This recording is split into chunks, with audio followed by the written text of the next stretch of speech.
All right, friends of the Undead, we're here with Jason Thorson from Ravenous Monster Horror Webzine. How you doing, sir. Jason? I'm great. Thanks for having me. Well, thanks show. for coming down to the Bordello. Have you had a chance to look around? Have you found anything you like around here?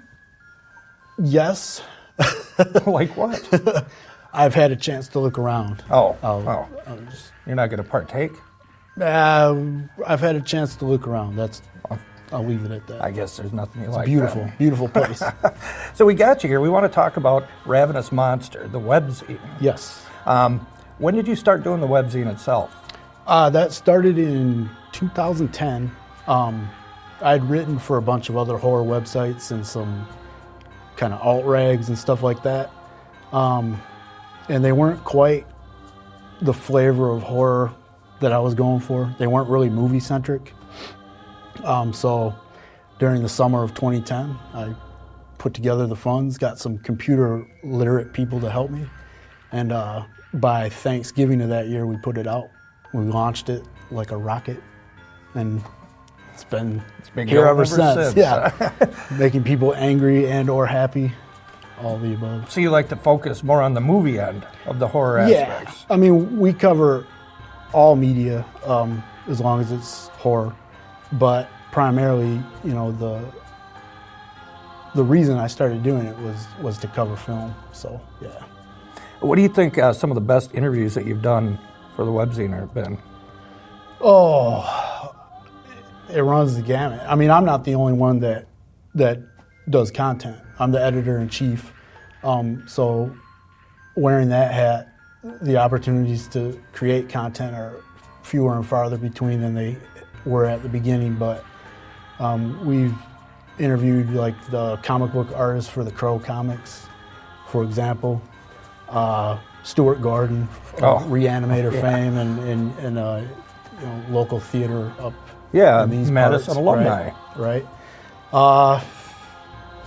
Even local artists. One woman who did one of the cows downtown a few years ago, her like default position as an artist is like really creepy work with like discarded doll parts and things. Wow. Although she doesn't consider herself really a horror fan or a horror artist, her work was distinctly creepy. So that was a pretty cool interview because there was like a little trying to find common ground.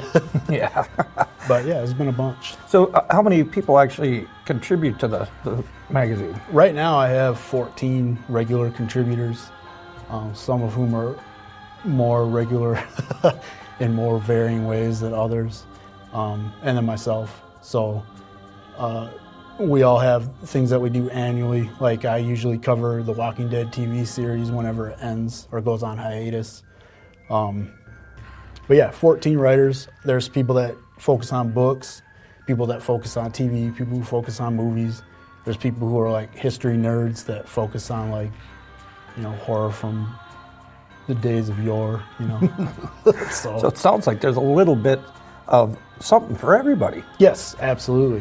And absolutely. If people want to check out Ravenous Monster webzine, what's the website that they go to? It's www.ravenousmonster.com. If you don't know how to spell ravenous, I have some advice for you that I'll give you maybe off camera sometime, but you can try to type it into Google and it should pop up. Well, hopefully. Right. So, outside of writing, I know you do fancy yourself a wordsmith, and I use the word fancy because wordsmith is a very, very fancy word. That is fancy. You've got another project that you've been working on recently as well. Can you tell us about that? I do. Well, in 2012, a friend of mine from childhood, he's a guy who studied computers and programming, and he's kind of a photography enthusiast and a video enthusiast. We'd always made movies, right? Movies again. But through Ravenous Monster, I've been able to network and make friends with and do things with the indie film scene in and around Wisconsin.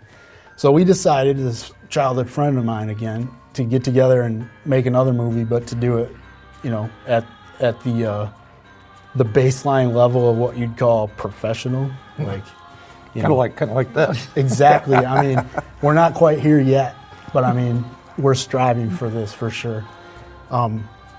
So in college, I studied writing with an emphasis on screenwriting. So I'm a movie nerd in general.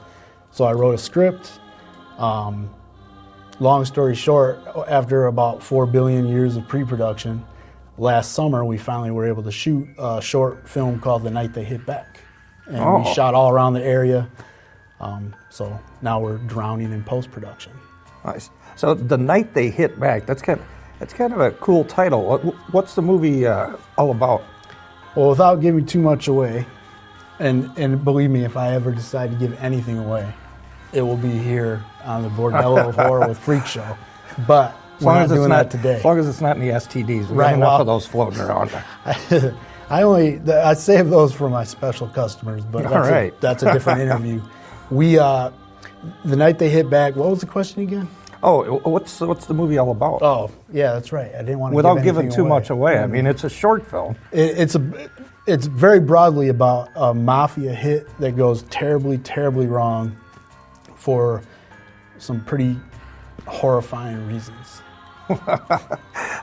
Who are some of the people that you've been working with on this movie? Well, my director of photography and co-producer's name is Chris Hagg. That would be the aforementioned childhood friend. Billy Boyce is another producer and actor in the movie. It stars Matt Kenyon and Greg Johnson, who you guys, anybody worth their salt in the horror, weird cinema, exploitation, trash circuit should recognize those names from Corey Adler's IDS movies. Mm-hmm. And Derek Carey, too. With the Hole in the Wall. Hole in the Wall. Carolyn Baker from Screaming Like Banshees came out on set for a day and lended a hand, and she was fantastic. But it stars Greg and it stars Matt. And another buddy of yours, Rich Peterson. Oh, yeah, he did mention something about that. I could have swore you guys were cousins or something, but he's not green, so I'm probably mistaken. I've just known him for a couple of years now. But yeah, he's in it. He was fantastic. And then Kristen Casey is in it, and then a couple other people in very small roles. But it was a fair-sized crew for a guy who doesn't know what he's doing to come out and direct a movie.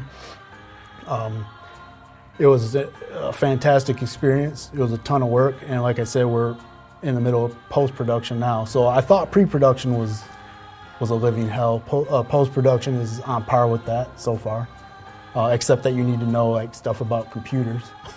So, what are you going to do? So, my friend Rich, and I've talked to Greg and I've talked to Matt, everybody's really anxious to see the finished product. Yes, they are. Do you have an idea possibly when this will be done? We're shooting for, you might want to slap me, in which case let me know because I will duck. All right. But we're shooting for later this year. Specifically, later this year. Well, I mean, right around Halloween would be perfect. We're going to try to beat Halloween to the punch, at least with a cast and crew screening, which we hope to have actually out on a beautiful property that served as one of the sets on one of the days. It's a beautiful wooded farmette out by Verona, which is a little outskirt here of Madison. Nice. And they tend to have bonfires where they show movies outside on a big screen, so we're going to try to do it there, which I think will be really, really cool. Well, I'm sure with Greg and Matt in the movie, it's probably nothing that we'd be able to show you people here on TV. There'd probably be a lot of editing going on. There might be some editing, but nothing. How long's the movie going to be, you think? Right now, it's coming in at just under 25 minutes, so it is the longest short in the history of short movies. So if we were to show it on here and have to do the editing, it'd probably be like 6 minutes? Yeah, 6 minutes, maybe less, maybe negative 6 minutes. I mean, you might actually have to shoot new material. Well, I hope that we could possibly facilitate a screening for the public here. Yeah, I think Madison. We could do that. That'd be pretty cool. Have you got a website for the movie where people can go to check it out? Right now, we just have a Facebook page. I will be building a site proper when I have time to breathe, among other things that I have to do.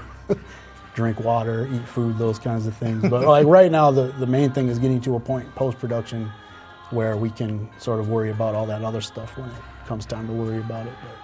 So if you go to Facebook, look for The Night They Hit Back on Facebook, like us. even if you don't like us on Facebook, just in your thoughts, like me, because I need that. Well, you're a pretty likable guy. I am. I'm pretty likable. I mean, you too, freak show. You came out here to visit me, and that's really sweet. Well, I mean, come on, no brainer, no brainer. So we got ravenousmonster.com Yes. for the webzine, and you go to Facebook to check out The Night They Hit Back. Is there anything else you'd like to add today? I mean, a couple bands. We're booking shows. We show a couple bands now and again on the show. That's what I hear. So maybe I'll come by with one of the bands or both the bands or something. That'd be awesome. One's a death metal band, which is sort of horror appropriate, and the other one is a funk band, which is not horror appropriate aside from maybe the oversized sunglasses and the purple feather boa. Oh, that's sweet. But I mean, you know, Yeah. I don't want to. I could see myself in a feather boa. Right. All right. Well, I'd like to thank you for coming out today. Thanks for and having me. check out the websites, and we're going to get you back to the movie right now.